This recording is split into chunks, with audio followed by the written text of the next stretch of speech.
Mahlzeit. So, den Rest müsste ich nachgetragen haben für Island. Und jetzt machen wir mal eine Runde Matka Miest. Ist wohl der Prager Altstadt nachempfunden. Also dementsprechend, ich war lange Zeit nicht mehr in Prag. Vielleicht erkennt einer von euch was. Aber ich glaube, es gibt da wirkliche Originalreferenzen. Wir gehen nochmal im Trainingsgerät rein. Zum Zeigen finde ich es dann immer angenehmer. Anfangs fand ich Matka ziemlich verwirrend, weil man kommt jetzt einfach zwischen den Häusern raus. Aber ich glaube, wenn man einmal das Konzept verstanden hat, ist es gar nicht so wild. Ich habe immer eine ganz interessante Referenz, und zwar den Fluss. Das Ganze ist halt an dem Fluss gelegen und dementsprechend der Spawn ist auch in der Nähe. Jetzt gucken wir einmal. Wir haben also im Endeffekt 2, 3 Bereiche auf der Map.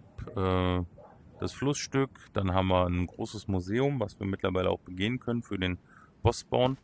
Und hier rechts eine Kirche mit Vorplatz. Und da ist dann auch das House of Scott, wo ich jetzt natürlich die Streamer-Items vergessen habe. Das können wir aber, nicht die Streamer-Items, die Items für den Zugang, das können wir aber sicher gleich noch nachholen. Und zwar gehe ich jetzt erstmal Richtung Fluss. Wir sind also quasi am hinteren Ende. Ich sag mal so, wenn das Museum vorne ist, ist das hier das hintere Ende der Map. Und wir haben nicht so viele Extracts auf der Map. So. Haben also hier die Baustelle, ist eine ganz gute Orientierung. Wir gehen quasi ganz am Maprand entlang. Und hier ist schon das hintere Ende am Fluss. Wir haben hier die Brücke mit der Vault oben drin. Das heißt, der Eingang zur Vault ist hier vorne. Da kommt man mit einer Purple rein. Die Vault ist jetzt nicht so ergiebig, aber wir gehen hier rein, gehen hier die Treppe hoch, haben 2 Etagen, die wir plündern können. Wir können auch oben aus dem Fenster raus gucken und schießen. Und hier hinten ist der erste Extract mit, ich weiß gar nicht, ob der Bridge heißt oder Türme. Auf jeden Fall, hier haben wir einen Extract und hier kann ein Spawn sein, also hier in dem Waggon. Oder auch direkt hier um die Ecke. Hier ein Spawn. Das ist also auch ganz praktisch. Die Buntstifte sind, was ist denn das? Hülsen und, ne, das ist Munitionshülsen. Das ist neu. Aber ich muss sagen, ich habe Matka auch längere Zeit nicht mehr gespielt. Weil es war in letzter Zeit ziemlich laggy. Und wenn ihr dann immer die Ausrüstung wegpackt oder verschwindet, dann hast du da nicht Lust drauf. Aber ich hoffe, dass es besser geworden ist. Es ist halt ziemlich ergiebig, wenn man mit einem guten Squad unterwegs ist und man hat nachher die Möglichkeit, 2 Volts in einem Gang zu machen. So. Und dann haben wir hier den Fluss. Hier ist also Levelbegrenzung und wir können uns quasi ganz an der Seite entlang bewegen. Das mache ich jetzt auch mal. Und das ist natürlich auch der Punkt, da kann sich natürlich auch jemand entgegenbewegen. Hier ist übrigens ein theoretischer Eingang zu Underground. Das kommt später also auch noch. Und dann gehen wir jetzt hier den Fluss entlang, so in Hinterhöfen und Gassen, ein paar Cafés. Auch hier kann ein Spawn sein.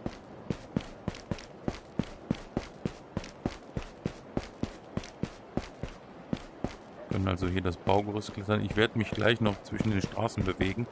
Aber es ist so, wenn man sich, glaube ich, angewöhnt, erstmal diesen Fluss als Orientierungshilfe zu nehmen, dann kriegt man so einen groben Überblick über die Gesamtlänge der Map und wo man wie abbiegen möchte. Das hat mir jedenfalls anfangs geholfen. Wie ihr seht, wir können also immer wieder auf die Straße einbiegen.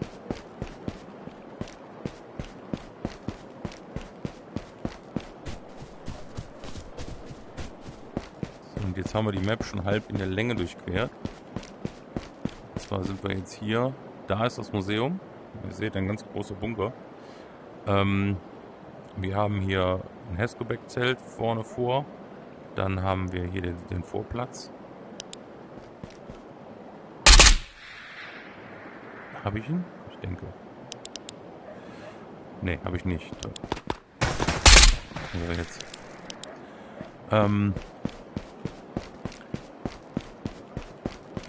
Hier wäre übrigens der zweite Underground-Eingang. Hier hat man ein bisschen Loot zu finden, also für Leute, die Naked Runs machen. Hier gibt es meistens mal eine Knarre, um sonst was zu finden. M4. Dementsprechend die Rüstungskiste. Oh, ausnahmsweise mal nix. Und jetzt gehen wir mal bis zum Schluss durch.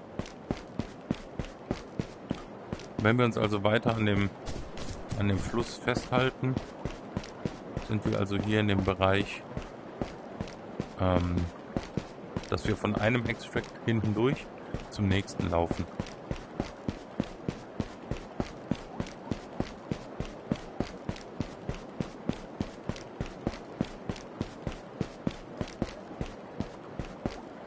Hier haben wir einen Seiteneingang am Museum. Das Museum werde ich mal separat, ja, separat machen will ich nicht sagen, sondern gleich zum Schluss separat betreten. Ich wollte jetzt, glaube ich, wirklich erstmal eine Runde um die Map drehen, damit man ein Gefühl dafür kriegt, wie groß sie ist. Und wir sind jetzt am anderen Ende.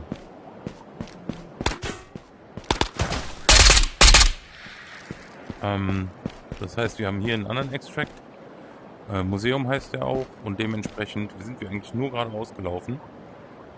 Dann haben wir noch einen Extract an der Kirche. Und das war's, glaube ich, schon. Es gibt nur die 3. Oder?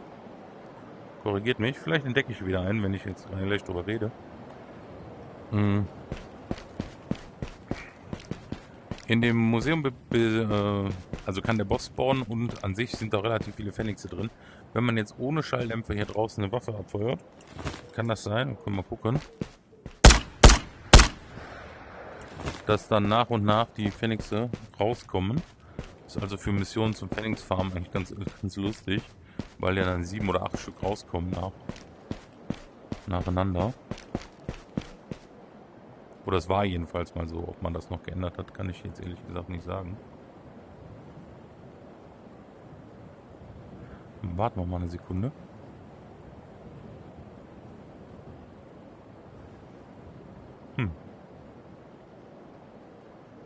Normalerweise hört man die auch schon anrufen. Kennt es alle. Da kommt der erste Sitter. Da ist der nächste.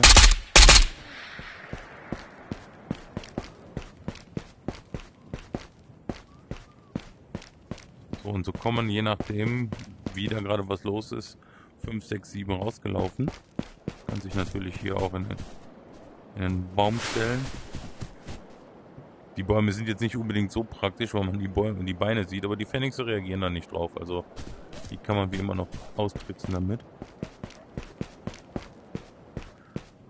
Oder habt ihr auch den Eindruck, dass in den Trainingsraids weniger Phoenixe unterwegs sind?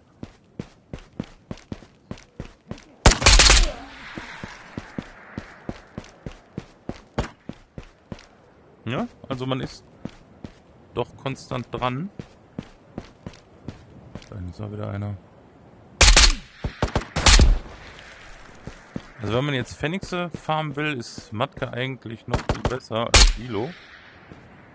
Gerade wenn du ohne Schalldämpfer spielst, kommen die eigentlich alle zu einem.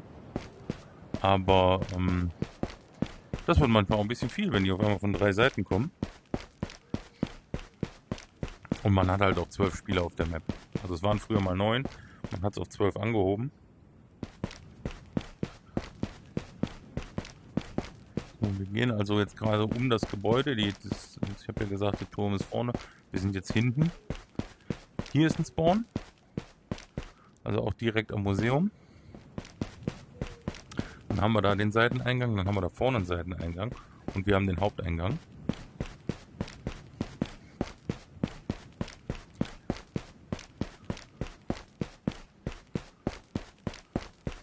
Mir ist gerade das Nummernschild zum ersten Mal aufgefallen. Ich habe das gerade mal gesehen. Ghost of Tabor, Matka Mies. Dann haben wir hier links einen Friedhof. Auch immer eine sehr gute Orientierung. Und ihr müsst aufpassen, man kann wieder durch dieses Gitter rausschießen, aber nicht rein. So, und auf diesem Friedhof gibt es erstmal einen Benzinspawn. Aber auch hinten an der Kirche ist ein Benzinspawn und Vorne am Vorplatz, vor Museum ist auch einer. Also wenn man am Anfang Sprit braucht, kann man eigentlich mit Matka auch viel Sprit farmen. Die Glasscheiben sind neu, dass die überall kaputt rumliegen. Das gefällt mir. Und der Friedhof hat auch noch einen Spawn hier oben drauf, zwischen den Grabsteinen. Da in dem Erker. Oder beziehungsweise hier zwischen den Grabsteinen halt. Und da haben wir dann 2 Zugänge. Ich bin durch den einen rein. Und jetzt gehen wir aus dem anderen wieder raus. Und wir müssen gleich noch was Ausdauer tanken. Und wir bewegen uns immer noch am Maprand entlang. Also immer außen rum. Und der Friedhof ist immer ein gutes Anhaltszeichen für House of Scott. Also House of Scott ist die ertragreichste Vault im Spiel aktuell. Heißt, hier rein, immer dem Dixie-Klo nach. Hier kann übrigens auch ein Spawn sein, also man kommt direkt am House of Scott hoch. Und hier hat man dann schön stehen, man schießt hier die Tür auf, setzt hier den Schädel drauf, Yorick's Skull, den man aus Silo mitnimmt. Ich habe dann wie gesagt vergessen, den einzupacken, dann geht hier unten die Geheimtür auf. Und da ist dann eine Kneipe oder eine Bar drin, wo man dann auch nochmal eine separate Vault. Bring me the head of the Red King. Ah, okay. Ja. Wo man dann auch mal eine separate Vault aufmachen kann. Das mache ich halt. Ja, ich glaube, die Vault mache ich mal in einem separaten Video. Eine Beisen. Einfach so auf dem Schrank. Auch nicht schlecht. Ja, machen wir das mal.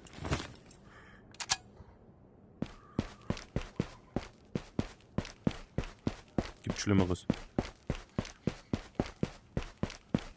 Und hier ist natürlich immer was los, ne? Dreh- und Angelpunkt. Also wir haben hier, da ist der Kirchplatz, wo ich eben dann links Richtung Fluss abgebogen bin. Wir gehen jetzt mal hier durch, um weiter am Maprand zu bleiben.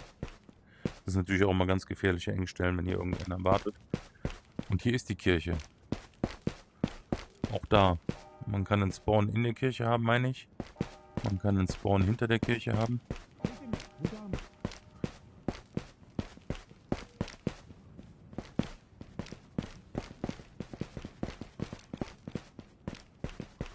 Man hört sie.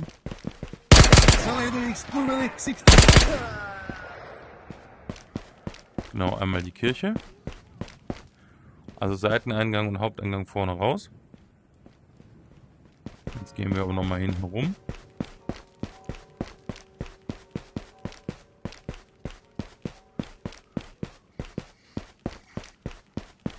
Also ich bin der Meinung, auf der Map braucht man nicht unbedingt einen Schalldämpfer. Weil wir da doch relativ verwinkelt sind immer und wir können schön Pfennige anlocken.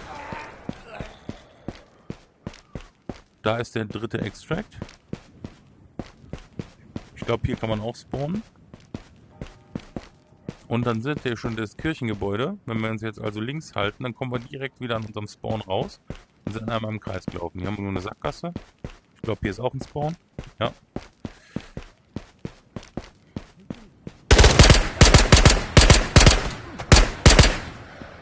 Oh, die Beisen ist gar nicht so gut.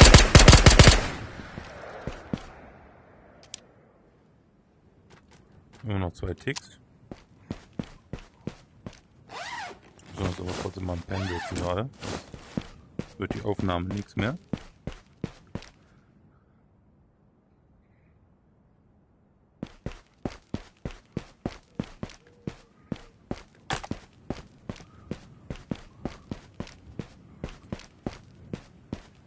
So, wenn er jetzt überlegt, ich habe jetzt einfach nur beim Laufen schon 10, 12 Pfennigs erwischt, dann macht die Mission natürlich auch ziemlich eingängig. Also wenn ich sage, kill 25 Pfennigs in einem Raid, in 5 Raids mit SMG, dann kriege ich das in einem hier hin.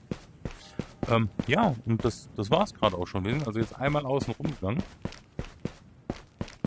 Schön im Dauerlauf durchgejoggt. Also hier am schwarzen Auto, ne, falls das jetzt gerade noch im Kopf habt, sind wir rausgekommen.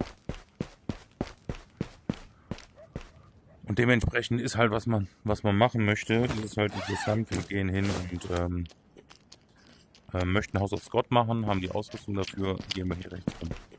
Ne? Gehen wir dann, halten wir uns hier rechts, gehen hier hinter der Kirche direkt durch diese Verbindungstür.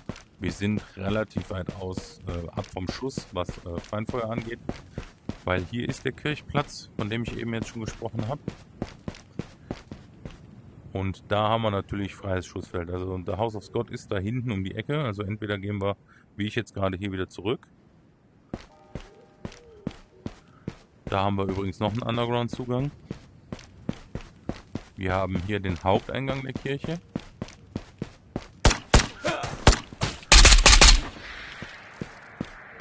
Also heute habe ich es mit meinem Guardian auf jeden Fall wieder. Ja, eine weiter. Na, also wir sind dann wieder... Hier haben wir schon neu gespawnt, ja. Auch hier ist ein Spawn.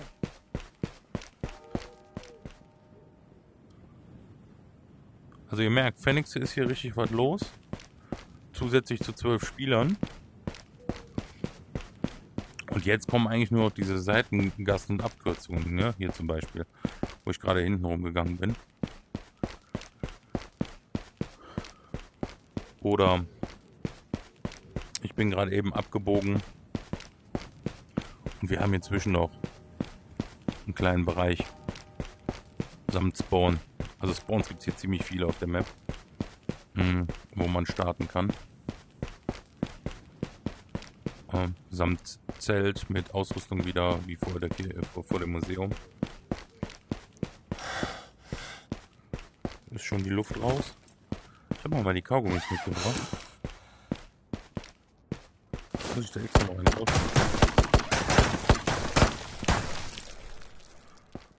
Wo ist er da? Genau, dann sind wir hier nämlich schon wieder an der Baustelle, wo wir eben lang sind. Da habe ich also kann man auf die Türme gucken. Ich glaube, hier gibt es auch einen Benzinspawn drin. Hier oder da hinten. In dem Graben.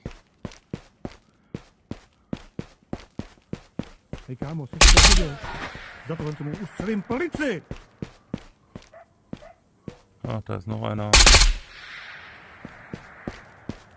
Ja, also 20 Pfennig sind nicht das Problem auf der Map. Und jetzt sind wir hier mittendrin. Also auch da wieder. Andere Seite vom Kirchenplatz. Hier zwischen den Gebäuden. Also hier ist genau der Punkt, wo ich eben die ganze Zeit vorbeigelaufen bin, als ich am Fluss war. Da vorne ist also der Fluss. Ich bin die ganze Zeit außen rumgelaufen. Und konnte immer wieder rechts abbiegen. Da ist die Fassade mit dem Baugerüst, wo ich auch eben einbiegen konnte. Dann gehen wir noch einmal gucken. Ja, da. Also das erklärt sich jetzt so leicht, aber das müsst ihr wirklich mal spielen, damit ihr da einen Überblick kriegt. Aber es ist wie bei euch, wenn ihr irgendwo in der nächstgelegenen Großstadt die Altstadt unsicher macht, irgendwann habt ihr das drauf. Ein guter Anhaltspunkt ist, die Straßenbahngleise folgend geht es hinten zu dem Extract von dem Turm, von dem Brückenturm. Und hier entlang dann vor das Museum. Auch das ist also dann wieder ein guter Orientierungspunkt. In den Straßenwaggons könnten auch Waffen spawnen. Also ihr könnt in die Straßenwaggons rein und da findet ihr also auch Waffen. Da, man sieht es, eine FAMAS. Wo ist er? Ach, da hinten.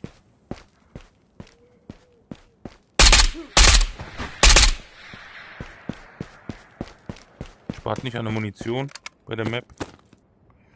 So, zweite Trommel. Na? Ich spiele sonst immer eine andere Waffe, deswegen. Ja, und jetzt sind wir hier eigentlich schon einmal komplett rumgeeiert, ne?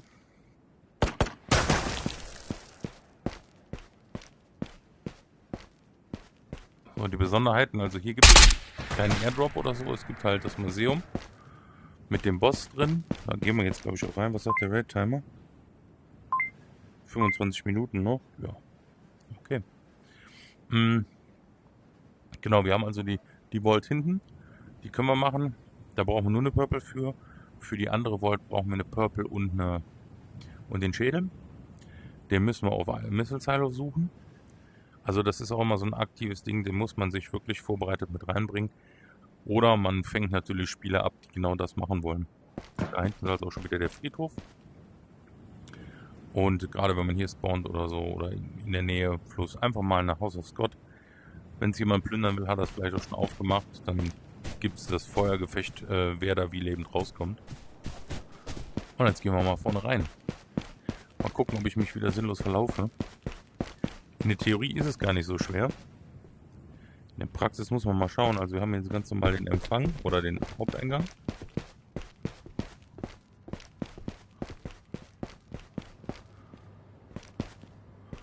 Wo wir also in der Mitte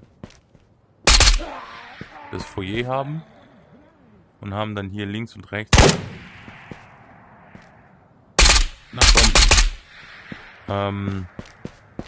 die Quergänge. Und hier hätten wir schon rechts den ersten Seiteneingang. Also am Friedhof. Wie ich ja gerade gesagt habe, also hier ist der eine Seiteneingang. Ist auch immer ein ganz beliebter Punkt, wenn die Leute natürlich den Boss machen wollen. Möglichst schnell rein, Boss abfarmen. Hört sich immer so einfach an. Oft findet man auch einfach nur Reste von Spielern. Und den Boss noch. So, wir können jetzt auf der Etage hier bleiben. Und ihr hört die ganzen Pfennixe, die hier in dem Gebäude rumeiern. Also hier, na, da ist wieder ein Baracken. Da müssen wir wieder in die Seitengänge. Dann haben wir hier einen Spawn, meine ich. Also, und das ist der Bossraum. Also sind quasi 2 Räume hintereinander.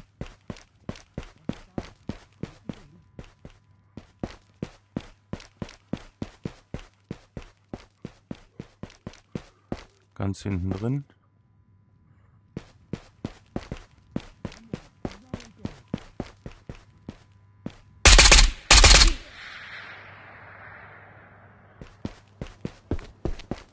Und hier ist die Möglichkeit auf eine Purple.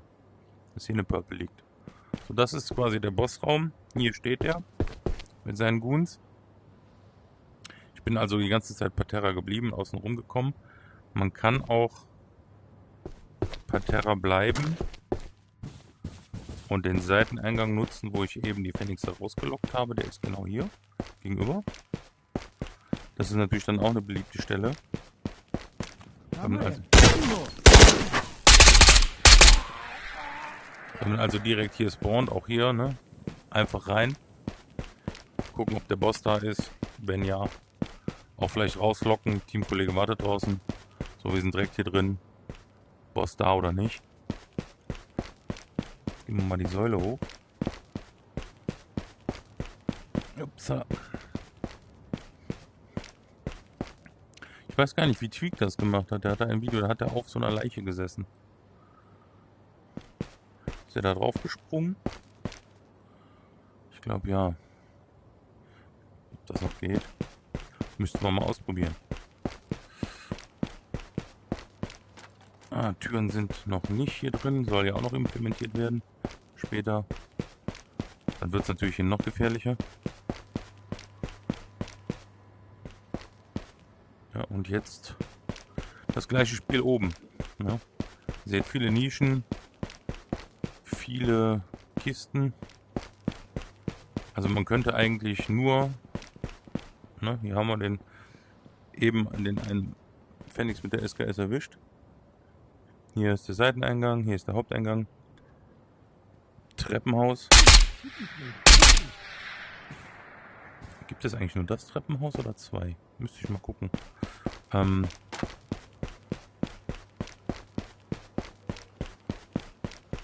Also nur ein Museum ist eigentlich schon eine Map für sich, wenn man sich da drin bewegt.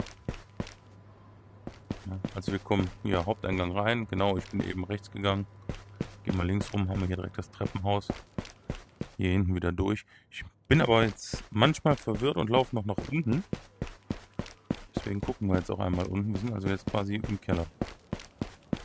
Was haben wir im Keller? Lagerräume.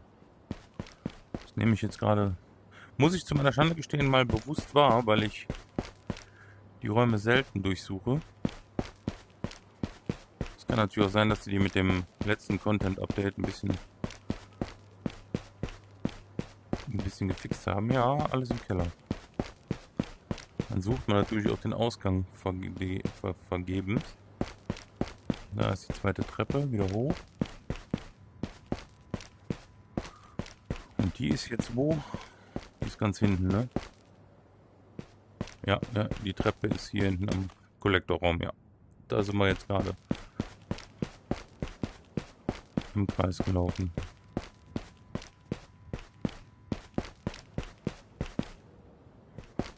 Auch hier überall Waffen, Magazine. Also, wie ich es gerade gesagt habe, man kann eigentlich sich das Museum als eigenständige Map schon bald denken.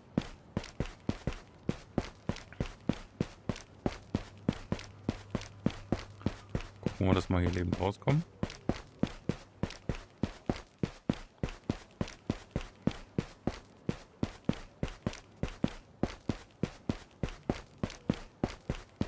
Treppe. Hier ist, glaube ich, auch ein Spawn. Ganz hinten durch. Ja, hier habe ich auch mal gestanden. Habe mich sogar hier versteckt. Bis dann ein Spieler nach mir gesucht hat und mich sogar fast übersehen hat. Ist das gerade Treppe Nummer 3? Ne, das ist die eine von eben. Okay. Ja, ich merke, ich muss das noch ein paar Mal machen, dann kenne ich mich hier aus.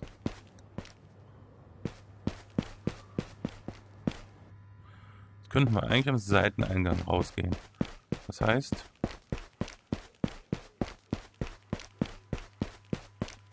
ich halte mich linksseitig.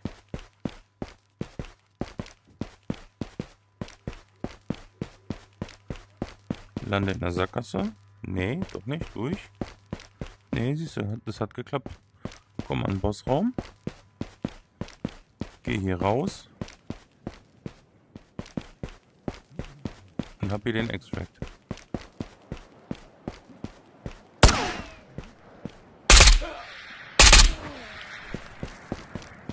Ich habe jetzt leider nicht mitgezählt, wie viele Pfennigs es waren.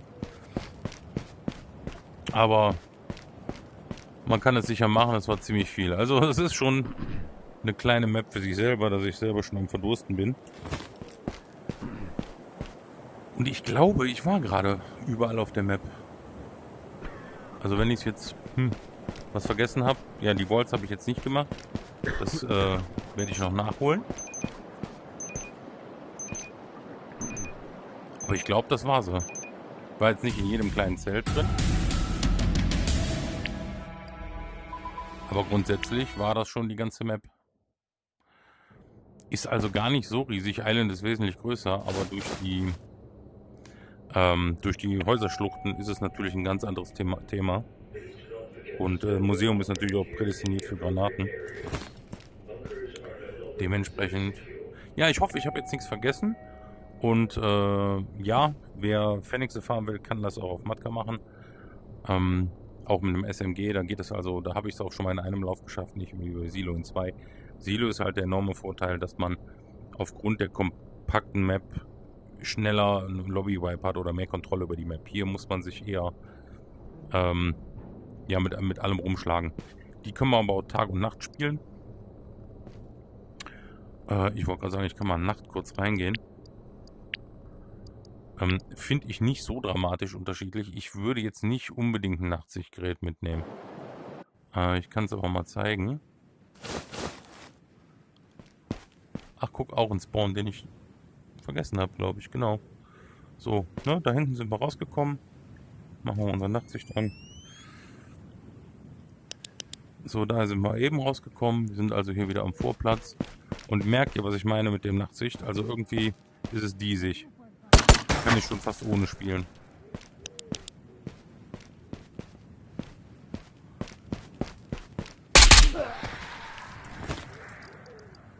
So, dann gehen wir mal raus. Ja.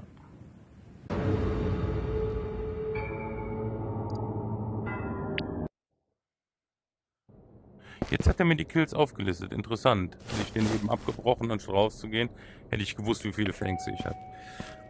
Ja, es kann sein, dass Matka Knight, die Chance auf den Boss höher ist.